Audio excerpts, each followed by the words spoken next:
Jars of Hope: How One Woman Helped Save 2,500 Children During the Holocaust, by Jennifer Roy. Illustrated by Meg Owenson. Otwock, Poland, 1917. Irina noticed things. She noticed that some people were treated differently than others. Sometimes Irina's father took her with him on his doctor's visits. The children in the neighborhood where he treated patients spoke Yiddish. They also went to the Jewish temple. Irina heard the mean things that others said about the Jewish people. Most people in her neighborhood stayed away from the Jewish neighborhoods. Irina often played with the Jewish children. "Papa," Irina asked, "are some people really better than others?" "Irina," her beloved father said, "there are two kinds of people in this world, good and bad. It doesn't matter if they are rich or poor, what religion or race. What matters is if they are good or bad." Irina's father died when she was only 7 years old, but his wise words did not die with him. They lived on in Irina's heart. Warsaw, Poland, 1940. Irina wanted to be a good person. To help poor families in Warsaw, she took a job as a social worker. In 1939, Germany had invaded Poland. Germany's leader, Adolf Hitler, led the Nazi Party. He believed Jewish people were unequal to the Germans.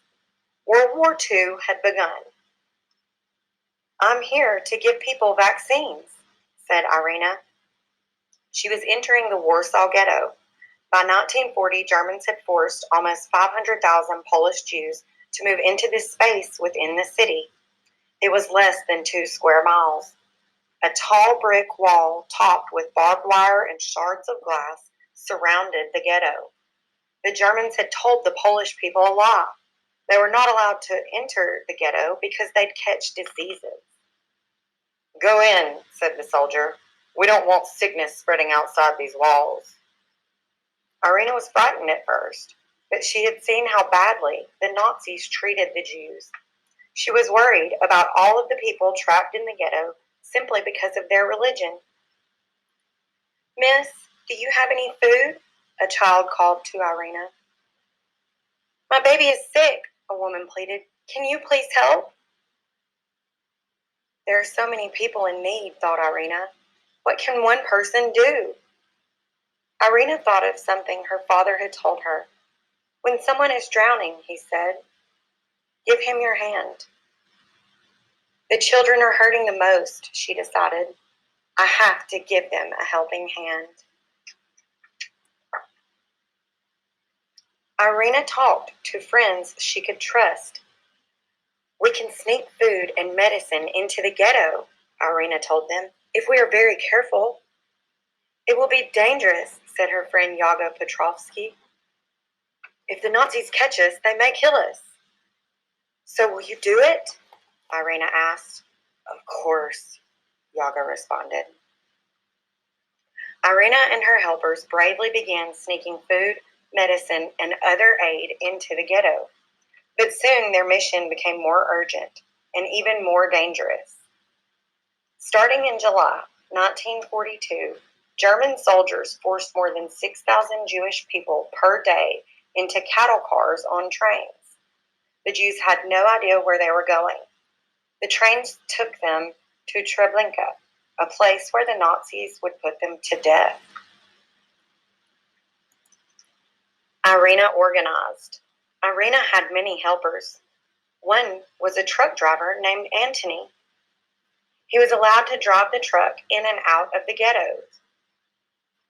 The first time he and Irina tried to sneak out a baby in the truck, the baby cried.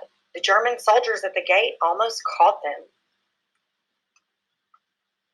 The next time Irina brought a child to the truck, she found a surprise. There was a large dog in the front seat. "This is Shepsy," Antony said. "She's quite talented and is well trained. We don't need to worry about the baby in the back crying," he whispered. The truck inched its way into the border gate and stopped. From the back, the baby began to wail. The guard came closer. "Oh no," Irina thought. "Surely we will be caught." Just then, Antony tapped Shipsy's paw. The big dog, began barking, which made the soldiers' dogs bark too. The loud dogs drowned out the baby's cries, and the guard let the truck pass through the ghetto gates. July 18th, 1942. Irina knocked on a door. When the door opened, she took a deep breath and walked in. "It is time," she said. Henia Koppel gently placed her baby girl into Irina's carpenter's toolbox. Irina looked down at baby Beata, her innocent face, her tiny body snuggled into the blanket she was wrapped in. The baby smiled. Irina put a dropper of medicine into Beata's mouth to make her sleepy. She fixed the blanket, making sure the box's air holes were clear. As Irina began to close the box, the baby's grandfather quickly slipped something inside. It was a small silver spoon marked with the baby's name and birthday, Elzbieta, January 5th, 1942. "A gift from her mama and papa," he said, wiping tears from his eyes. Irina took a deep breath. She stepped out into the Warsaw ghetto, carrying her precious cargo. Irina knocked on more doors. "Please let your child go with me," Irina begged. "I will do my best to save him." "What promise can you give us that our child will live?" the parents asked Irina. "I can only guarantee that if your child stays here, he will die," Irina answered. When the parents agreed to let their child go, Irina had to make a decision. What was the best way to rescue this child? "Your child is small," Irina told the parents of the youngest ones. "We will smuggle her out. Inside a potato sack, hidden in a coffin, or underneath the trash in a cart." Irina spoke directly to the older children she rescued. "Be brave," she said. "From this moment, your name is not Isaac. It is not Pietra. Say your new name over and over until you believe you are Pietra. Then you must quickly memorize the Lord's Prayer. You are now a Catholic child." Pietra learned and practiced the Lord's Prayer, making the sign of the cross as he spoke it. "Good," said Irina. "Now you are ready. Follow me." They hurried into the courthouse that straddled the border of the ghetto. Irina made Pietra change out of his old clothes and into new, fresh ones. Then they walked through the back door, which led outside the ghetto to safety. Other times, Irina's helpers were busy underground. The helpers, called liaisons, led the Jewish children through the maze of sewer tunnels to freedom and safety.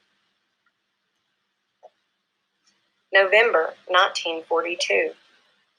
Irina joined Zegota. Zegota was a group of brave Polish men and women that wanted to aid and rescue Jews. Irina would rather be in charge of helping the Jewish children. She and her network continued sneaking children out of the ghetto every day.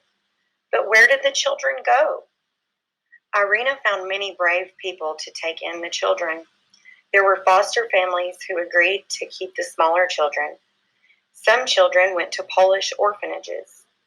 Others went to convents where nuns took care of them.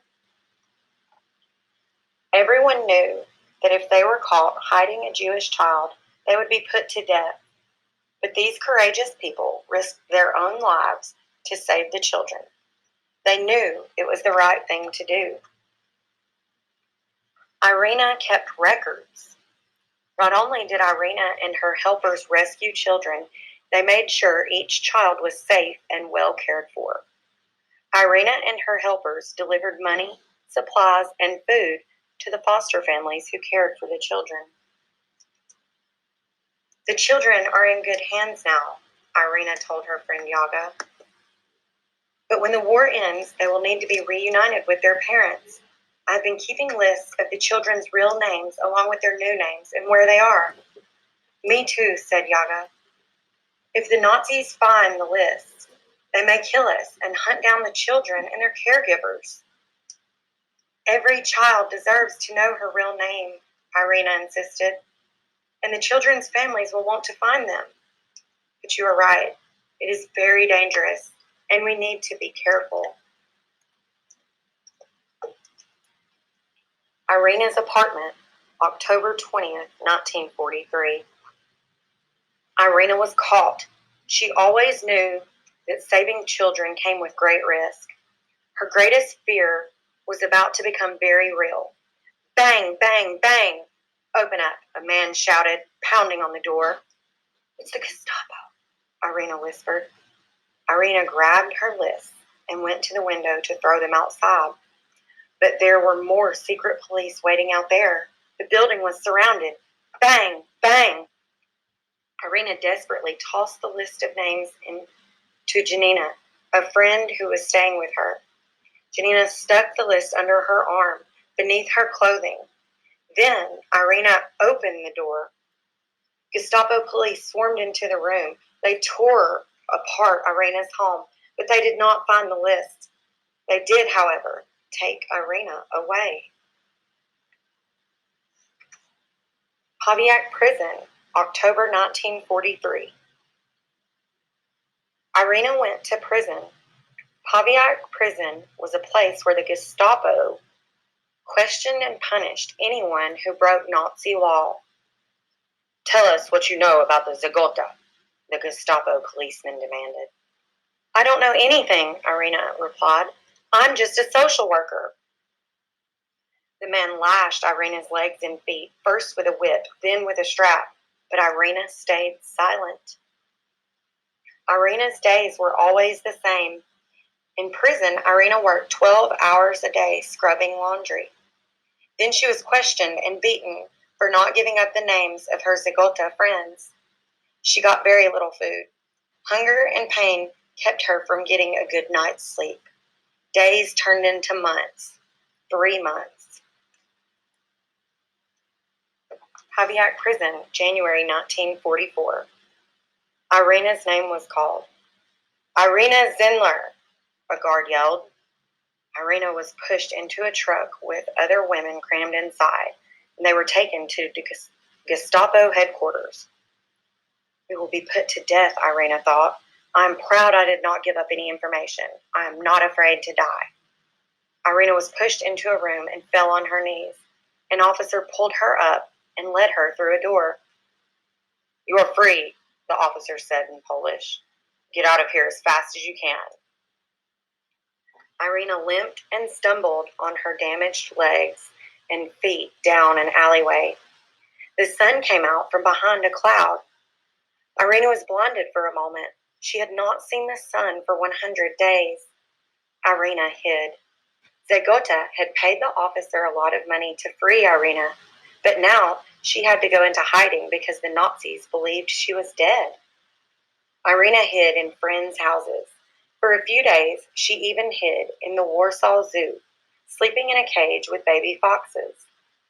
But she continued to work with Zagota, and thanks to her friend, she still had the lists of children she had saved.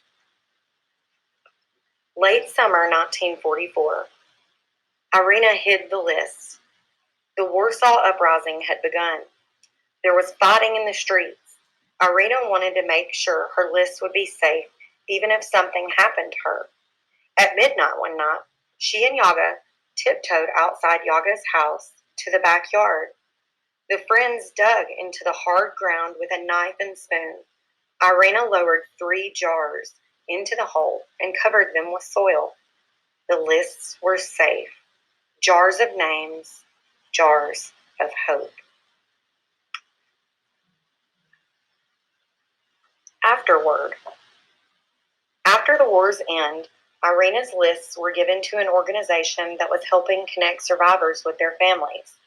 Sadly, most of the children's parents had died, but a few were alive and were able to find their children because of Irina's lists.